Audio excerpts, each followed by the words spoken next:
ان الحمد للہ والصلاۃ والسلام علی رسول اللہ اما بعد۔ میرے بھائیوں اور ساتھیوں، ہمارے رسول اکرم صلی اللہ علیہ وسلم اللہ تعالیٰ کے بے حد شکر گزار بندے تھے، جس طرح اللہ تعالیٰ کا شکر ادا کرنا چاہیے۔ اور ہمارے رسول اکرم صلی اللہ علیہ وسلم ساری انسانیت کے لیے ایک بہترین قدوہ اور نمونہ ہیں۔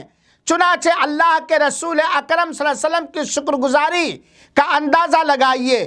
اما عائشہ رضی اللہ تعالی عنہ فرماتی ہیں کہ اللہ کے رسول اکرم صلی اللہ علیہ وسلم رات میں تہجد کی نمازیں ادا کیا کرتے تھے، قیام اللیل کیا کرتے تھے، یہاں تک کہ آقائے دو جہاں کے دونوں پیر مبارک میں ورم آ جایا کرتا تھا، سوجن آ جایا کرتا تھا۔ ایک دن اما عائشہ رضی اللہ تعالی عنہ نے کہا، لما تصنع ھذا یا رسول اللہ، اے اللہ کے رسول اکرم صلی اللہ علیہ وسلم، آپ یہ کیوں کرتے تھے؟ لمبی لمبی نمازیں کیوں پڑھتے ہیں کہ آپ کے دونوں پیر مبارک کے اندر ورم اور سوجن آ جاتا ہے؟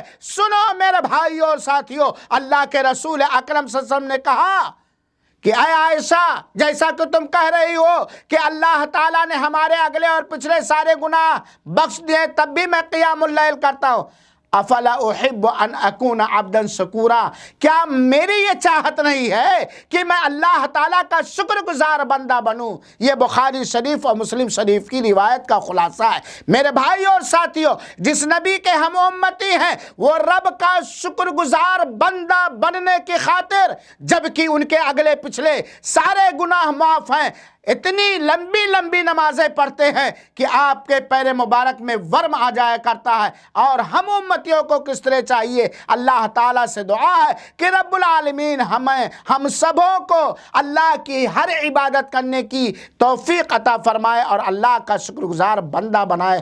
آمین۔